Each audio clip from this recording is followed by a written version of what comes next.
రంగారెడ్డి జిల్లా షాద్నగర్లో future city CP Sudheer Babu municipal ఎన్నికల పోలింగ్ను పరిశీలించారు. ప్రశాంత వాతావరణంలో పోలింగ్ జరిగే విధంగా అన్ని చర్యలను తీసుకున్నామని తెలిపారు. ఫలితాల రోజున ర్యాలీలు, సంబరాలు నిషేధమని చెప్పారు. ప్రజలు, ప్రజాప్రతినిధులు పోలీసులకు సహకరించాలని కోరారు.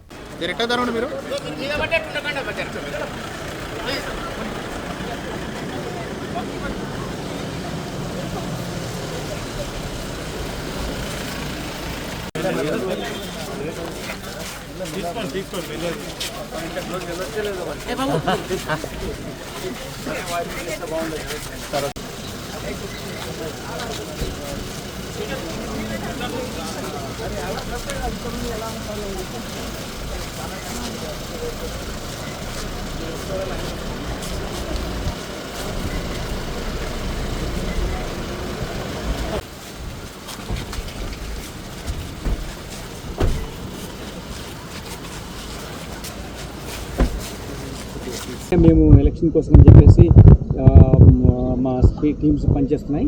దాంట్లో రోజు ఈ మద్యం ఇల్లీగల్గా ట్రాన్స్పోర్ట్ చేసి అమ్మాలనుకున్న వాళ్ళని, ఇన్ ద సెన్స్ ప్రభావం కల్పించే విధంగా ప్రయత్నించిన వాళ్ళని మేము కేసు పెట్టడం జరిగింది. దాని సీజర్స్ కూడా జరిగాయి. నాకు అంటే ప్రస్తుతానికి జరిగిన డీటెయిల్స్ లేదు, ఇంత ఫీచర్స్ లేదు.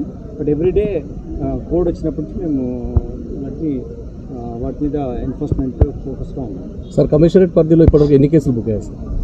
That information I don't have, but everyday ఒక 4-5 కేసెస్ మినిమం అయినాయి.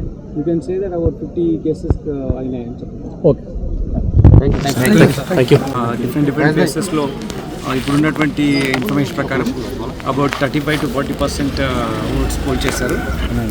ఇప్పుడు 28 వార్డ్స్ మన దగ్గర ఉన్నాయి షాద్నగర్లో. వీటి తగ్గటువంటి బందోబస్తు ఏర్పాటు చేయడం జరిగింది. మళ్ళీ దీని తర్వాత ఇవిని తీసుకెళ్ళి పోల్ అయిన తర్వాత అవి పోలింగ్ మెటీరియల్ తీసుకెళ్ళిన తర్వాత కౌంటింగ్ ప్లేసెస్కి తీసుకెళ్ళడం జరుగుతుంది. ప్రజలందరూ సహకరించాలి. ప్రశాంత వాతావరణంలో ఎలక్షన్స్ జరుగుతున్నాయి కాబట్టి వాళ్ళు ఓటు హక్కును వినియోగించుకోవాలి. మీకు తెలుసు, ఇండియన్ కాన్స్టిట్యూషన్ ప్రతి ఒక్కరికి యూనివర్సల్ అడల్ట్ ఫ్రాంచైజ్ అని పర్టికులర్ ఏజ్ వచ్చిన అందరికీ ఓటు హక్కు ఇచ్చింది.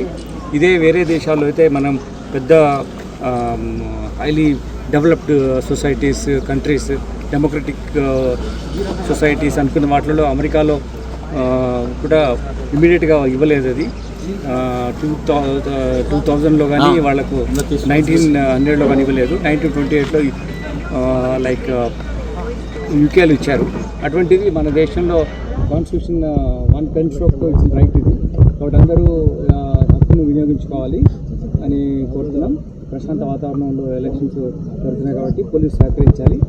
ఇప్పుడే కాకుండా దీని తర్వాత కౌంటింగ్ తర్వాత కూడా విజయోత్సవ ర్యాలీలు కూడా ఎక్కువగా చేసి వేరే ఎవరిని కూడా ఇబ్బంది పెట్టద్దు. ప్రజలకు కానీ, శాంతి భద్రతలకు కానీ విఘాతం కలిగించకుండా మనం అందరం కలిసి పనిచేయాలి.